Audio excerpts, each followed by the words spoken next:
Hello and welcome. I'm TJ, your host here in Sci-Fi Quest. This is the second week of NaNoWriMo.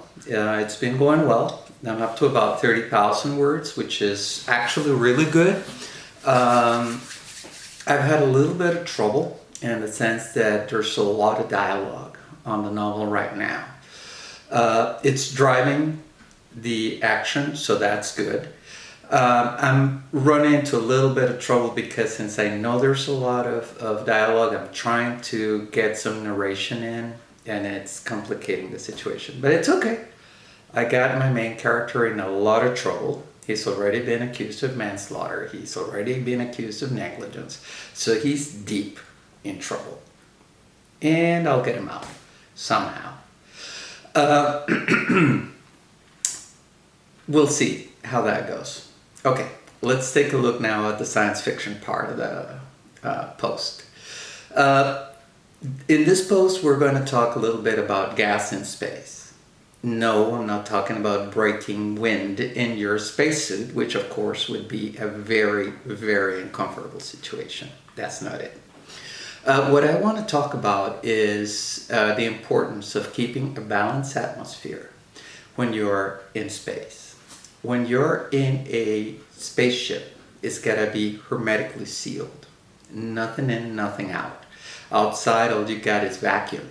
Therefore, any gas that you put out is gonna sublimate and just go away and you'll lose it forever. That's important. We'll get back to it.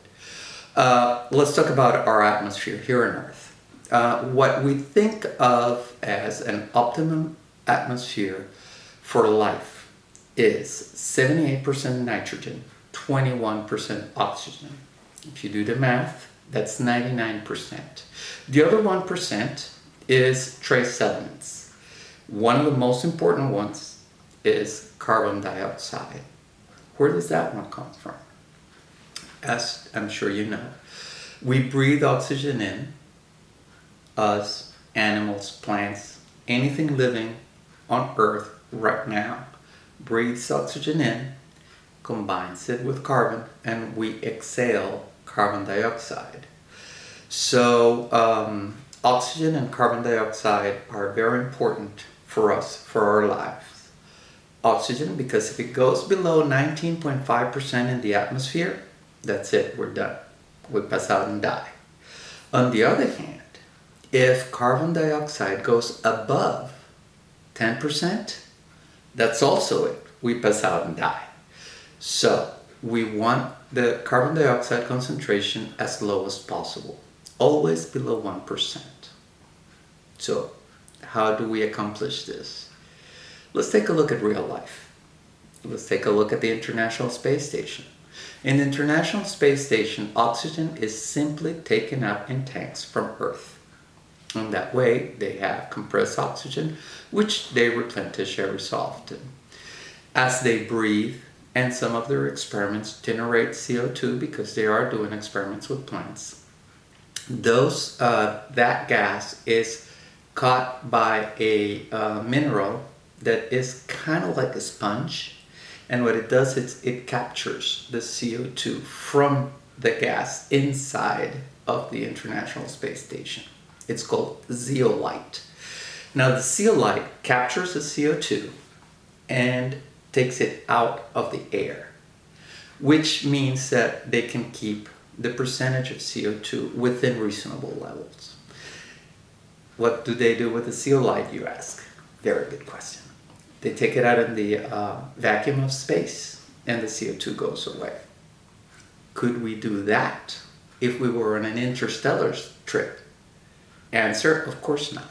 We can't get, take CO2 and put it outside because we would lose carbon, we would lose oxygen, most importantly.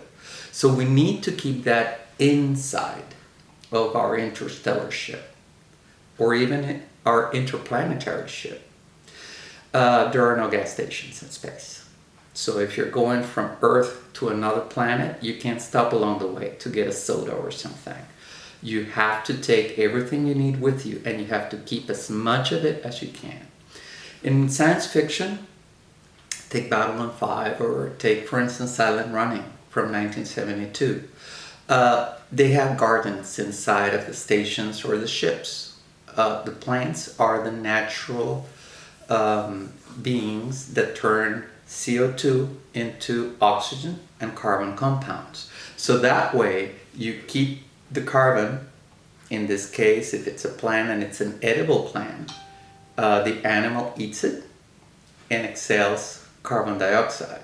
The plant takes the carbon dioxide, makes more plant material, and lets the oxygen go. So it's a perfect thing for us. One rub, tiny one. You need light, because you need photosynthesis for this to work. In interstellar space, there might be light, but it's not going to be very strong. So you need a source of energy that you can translate into light, that you can translate into this chemical reaction called photosynthesis. Fun, right? Okay. So, Babylon 5, Silent Running, they all use plants, which would be the logical thing to do. If you take a look at Star Trek, if you take a look at Andromeda, if you take a look at these other shows, a lot of them have gardens inside of the ships. Mostly they are for psychological hygiene of the crew rather than for oxygen management. Although it is said both in Andromeda and in Babylon 5 that there are these fantastic plants that are the optimum oxygen producers and so on and so forth. So they do recognize the issue and are conscious of it. So those are the way. That's the ideal way to handle it. Today we are in a slightly different position. We really can have large gardens in the International Space Station. It would be ideal, but then that would mean that you'd have to have a large section of it completely translucent so that they could have photosynthesis. We can't do that, at least not right now. What happens if oxygen goes away? Well, then they go for the SFOG, the solid fuel oxygen generators. Essentially, right now they're called a candle because your reaction is extremely exothermic. Once you pull the pin, what essentially happens is that the chemicals in it combine, they get really hot. That's what exothermic means. And they generate oxygen. Right now, the SFOGs that are up there are good for about 24 hours per person. So they're safe in terms of if they run out of oxygen for a day, they'd be able to deal with the situation. The CO2 is a very passive thing that they use the CO light for. So right now, that's what we're using.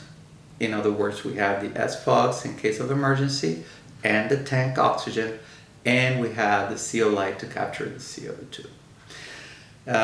That's it for this installment.